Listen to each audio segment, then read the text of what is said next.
Hello students, today we will discuss about the 7th class English grammar first chapter. The name of the chapter is sentences. First of all, we should know about the definition of sentences. A group of words that makes a complete sense is called a sentence.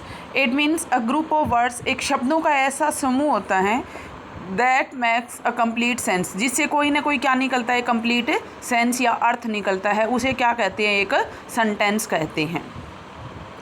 For example हमारे पास जैसे ये words हैं, वर market close all yesterday, ये हमारे पास group of words है, लेकिन इन words के group को हम सेंटेंस नहीं कह सकते. क्यों? क्योंकि इससे कोई कंप्लीट सेंस बन के नहीं आ रहा. जब हम इन वर्ड्स को ऐसे लिखते हैं, ऑल मार्केट्स वर क्लोज यस्टरडे, अब इन वर्ड्स को हमने एक स्ट्रक्चर के अकॉर्डिंग ढाल दिया और इसका कोई ना कोई एक कंप्लीट सेंस निकल रहा है, इसीलिए हम इस वर्ड के ग्रुप को अब क्या कह सकते हैं, एक सेंटेंस कह सकते हैं. तो इस प्रकार से जो सेंटेंस होता है वो एक वर्ड्स का ग्रुप होता है जिसका हम एक कंप्लीट अर्थ निकाल के सेंटेंस को कंप्लीट करते हैं. एक और एग्जांपल देख सकते हैं हम, our population year the country of rising every age. इस वर्ड्स के ग्रुप को हम ऐसे डालेंगे, the population of our country is rising every year. अब ये हमारे पास जो वर्ड्स का ग्रुप है ये कंप्लीट सेंटेंस बन गया.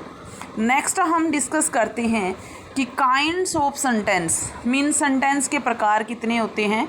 तो there are mainly 4 kinds of sentence. First है डेक्लरेटिव और assertive sentence, interrogative sentence, imperative sentence and exclamatory sentence. सबसे पहले हम डेक्लरेटिव या असर्टिव सेंटेंस की अगर हम बात करें तो ये जो सेंटेंस होता है, ये सेंटेंस, इसको हम सिंपल सेंटेंस भी कहते हैं, जिनकी जो बिगनिंग होती है वो एक फर्स्ट कैपिटल लेटर से शुरू होके पीछे साइन ऑफ फुल स्टॉप का आता है. जैसे हम कह सकते हैं कि he is an honest man. ये जो सेंटेंस है वो हमारा एक असर्टिव या सिंपल या डेक्लरेटिव सेंटेंस का एग्जाम्पल हम कह सकते हैं. अब सेंटेंस ये सिंपल है, लेकिन इस सिंपल सेंटेंस को हम नेगेटिव सेंटेंस में भी चेंज कर सकते हैं. जब इस असर्टिव सेंटेंस को नेगेटिव सेंटेंस में चेंज करते हैं तो हमें सेंटेंस के अंदर नोट या नो का यूज़ करना पड़ता है. अगर सेंटेंस में हमारे पास हेल्पिंग वर्ब है, like in this sentence, is जो है वो एक हेल्पिंग वर्ब है, जब हम इसको नेगेटिव सेंटेंस में यूज़ करेंगे तो हम इसके बाद क्या यूज़ कर देंगे, नोट यूज़ कर देंगे. मीन जब हेल्पिंग वर्ब होती है तो हेल्पिंग वर्ब के जस्ट बाद हम नोट लगा देते हैं. Like sentence he is an honest man, ये असर्टिव सेंटेंस है. अब हम इसको नेगेटिव में जब चेंज करेंगे तो ये बन जाएगा हमारा he is not an honest man. Next sentence में भी हम देख सकते हैं, there is water in the jug.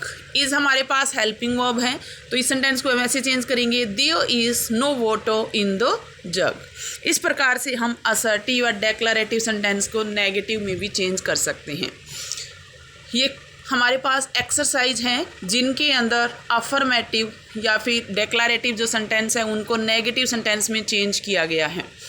First sentence है जैसे he plays tennis every day. इस सेंटेंस के अंदर हमें कोई हेल्पिंग वर्ब नहीं दी हुई, बट हमारे पास मेन वर्ब दी हुई है प्लेस. जब हमें कोई हेल्पिंग वर्ब नहीं दी होती तो हम जो हमारी वर्ब होती है उसके अकॉर्डिंग अपनी तरफ से हेल्पिंग वर्ब लगाते हैं.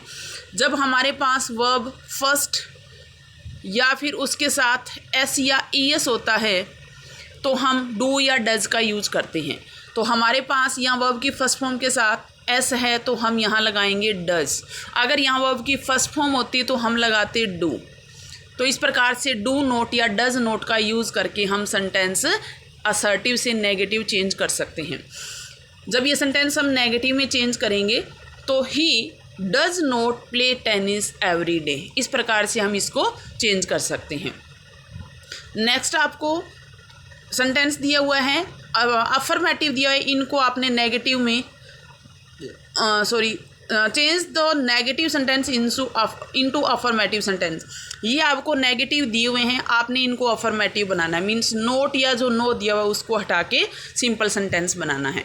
तो इस प्रकार से आप प्रैक्टिस करके इन सेंटेंस को नेगेटिव से अफर्मेटिव में, अफर्मेटिव से नेगेटिव में चेंज कर सकते हो।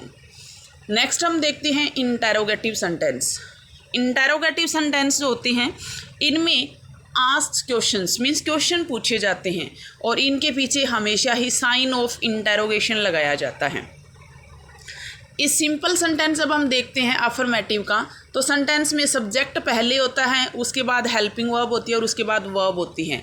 लेकिन जब हम इसको इंटेरोगेटिव में चेंज करते हैं तो पहले हेल्पिंग वर्ब लग जाती है, उसके बाद सब्जेक्ट लग जाता है। मीन्स सब्जेक्ट और हेल्पिंग वर्ब का जो प्लेस होता है वो एक्सचेंज हो जाता है।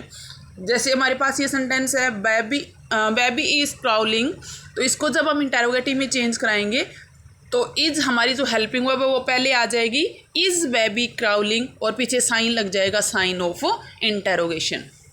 तो इस प्रकार से अब ये जो हमारा अफर्मेटिव सेंटेंस जो था वो इंटेरोगेटिव सेंटेंस बन गया। इस सेंटेंस की जो पहचान होती है, the helping verb changes according to person number और टेंस। मीन जब हम इनको चेंज करते हैं तो हेल्पिंग वर्ब जो होती है वो सब्जेक्ट के अकॉर्डिंग, पर्सन क्या है, नंबर क्या है, ये टेंस कौन सा है, उसके अकॉर्डिंग हम हेल्पिंग वर्ब लगा देते हैं। Form interrogative sentence from this assertive sentence means ये सिंपल दिए हुए हैं, इनको आपने इंटेरोगेटिव में चेंज करना है। तो हम जैसे देख सकते हैं sentence the house is dusty means helping verb आपको दी हुई है इज, सब्जेक्ट दिया हुआ है द हाउस। अब आप इसको इंटेरोगेटिव में चेंज करेंगे तो हेल्पिंग वर्ब पहले लगा देंगे इज़ द हाउस डस्टी। एक सेंटेंस और देख सकते हैं हम, रीमा वेंट टू एग्जीबिशन। अभी सेंटेंस के अंदर आपको हेल्पिंग वर्ब नहीं दी हुई, बट जब हेल्पिंग वर्ब नहीं दी होती तो आपको मैंने बताया है कि जो वर्ब होती है उसके अकॉर्डिंग हम हेल्पिंग वर्ब लगाते हैं। अगर वर्ब होती है हमारे पास फर्स्ट तो हम लगाते हैं डू। अगर वर्ब होती है फर्स्ट के साथ एस या ई एस तो हम लगाएंगे डज। और अगर वर्ब होती है सेकंड तो हम लगाएंगे डिड। तो इस प्रकार से डू, डज या डिड का यूज करके हम सेंटेंस को इंटेरोगेटिव में चेंज कर सकते हैं। तो हमारे पास यहाँ सेंटेंस है Reema went to exhibition. Went जो है हमारे पास सेकंड फॉर्म है, तो हम इसको इंटेरोगेटिव में चेंज करते टाइम हेल्पिंग वर्ब क्या लगा देंगे, डिड लगा देंगे। तो did Reema go to the exhibition. इस प्रकार से ये सेंटेंस हमारा वो इंटेरोगेटिव बन गया। Change this interrogative sentence into assertive sentence. अब ये इंटेरोगेटिव दिए हुए हैं, इनको आपने असर्टिव मीन्स डेक्लरेटिव या सिंपल में चेंज करना है। तो अब इनका आप क्या करोगे, जो हेल्पिंग वर्ब है वो पहले दी हुई है, सब्जेक्ट बाद में दिया हुआ है, तो आपको सब्जेक्ट पहले लगाना है, हेल्पिंग वर्ब बाद में लगानी है। लाइक सेंटेंस है shall I go for a walk. अब शेल हमारी हेल्पिंग वर्ब है, आई हमारा सब्जेक्ट है। अब हम इनको चेंज कर देंगे, आई सब्जेक्ट पहले लगा देंगे, शेल बाद में लगा देंगे, तो I shall go for a walk. अब ये सेंटेंस हमारा इंटेरोगेटिव से असर्टिव में चेंज हो गया। तो इस प्रकार से स्टूडेंट्स हम विभिन्न प्रकार के जो सेंटेंस होते हैं असर्टिव या डेक्लरेटिव को नेगेटिव में भी चेंज कर सकते हैं, इंटेरोगेटिव में भी चेंज कर सकते हैं, नेगेटिव को वापस असर्टिव में चेंज कर सकते हैं, इंटेरोगेटिव को भी वापस असर्टिव में चेंज कर सकते हैं। नेक्स्ट सेंटेंस है हमारे पास इम्पेरेटिव सेंटेंस। जो इम्पेरेटिव सेंटेंस होती हैं उनके अंदर या तो ऑर्डर दिया जाता है, कमांड या एडवाइस दी जाती है या रिक्वेस्ट की जाती है। इस प्रकार के सेंटेंस की सबसे बड़ी पहचान होती है कि सेंटेंस हमेशा ही मेन वर्ब से शुरू होता है, इसमें कोई सब्जेक्ट नहीं होता और ना ही कोई हेल्पिंग वर्ब होती है, बट मेन वर्ब से सेंटेंस शुरू होता है। लाइक सेंटेंस है eat healthy food, keep of the glass. ये जो सेंटेंस हैं वो हमारे इम्पेरेटिव सेंटेंस के एग्जाम्पल है।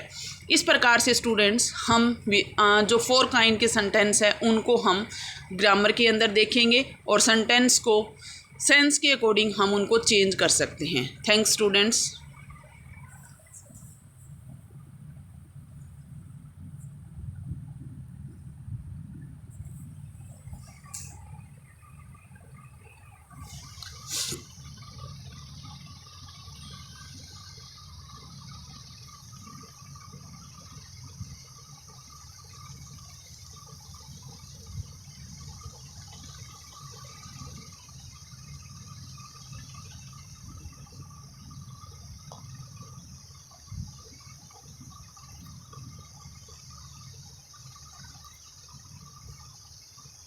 is a group of words that makes complete sense. It means कि जो एक सेंटेंस होता है वो